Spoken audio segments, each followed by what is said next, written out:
Bismillahirrahmanirrahim. Assalamualaikum warahmatullahi wabarakatuh. Selamat pagi, salam sejahtera bagi kita semuanya. Yang saya hormati Bapak Wakil Presiden, para Menko, para Menteri, Bapak Ibu sekalian yang saya hormati. Kemarin BPS merilis pertumbuhan ekonomi kita di kuartal yang kedua jatuh berada di angka minus 5,32. Dan saya melihat sektor yang terdampak terkontraksi sangat dalam yaitu di sektor pariwisata dan sektor penerbangan.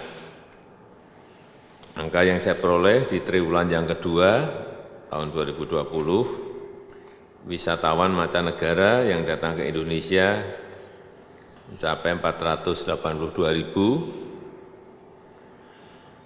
dan ini turun 81% untuk quarter to quarter dan turun 87% untuk year on year. Artinya memang turunnya terkontraksi sangat dalam. Tapi menurut saya ini justru penurunan ini justru menjadi momentum kita untuk konsolidasi, momentum kita untuk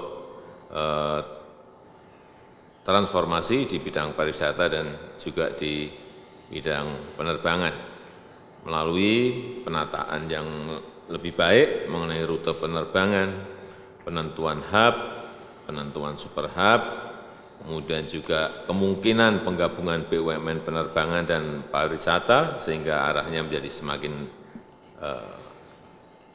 kelihatan. Sehingga next pandemic, fondasi ekonomi di sektor pariwisata dan transportasi akan semakin kokoh dan semakin baik dan bisa berlari lebih cepat lagi. Oleh sebab itu, pada kesempatan ratas ini ada beberapa hal yang perlu saya tekankan. Yang pertama, saya melihat bahwa airline hub yang kita miliki terlalu banyak dan tidak merata. Jadi ini agar kita lihat lagi, saat ini terdapat 30 bandara internasional, apakah diperlukan sebanyak ini? Negara-negara lain saya kira enggak melakukan ini, coba dilihat. Dan 90% lalu lintas terpusat hanya di 4 bandara. Artinya kuncinya ada di 4 bandara ini, di Soekarno-Hatta, di Jakarta, Ngurah Rai di Bali, Juanda di Jawa Timur, dan Kuala Namu di Sumatera Utara. Yang kedua,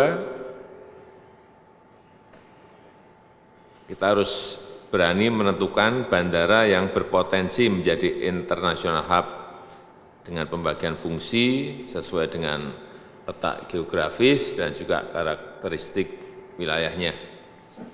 Saya mencatat ada 8 bandara internasional yang berpotensi menjadi hub dan super hub. Kembali lagi Ngurah Rai, Soekarno-Hatta, Kuala Namu, Yogyakarta, Balikpapan, Hasanuddin, Samratulangi, dan Juanda di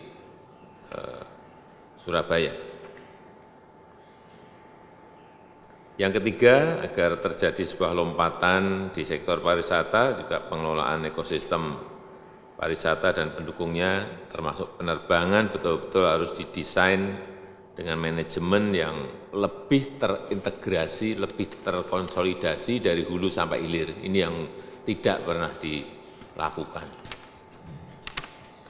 Mulai dari manajemen airline, manajemen bandaranya, manajemen layanan penerbangannya, yang tersambung tentu saja dengan manajemen destinasi, tersambung dengan manajemen hotel dan perjalanan, dan bahkan sampai kepada manajemen dari produk-produk lokal dan industri kreatif yang kita miliki.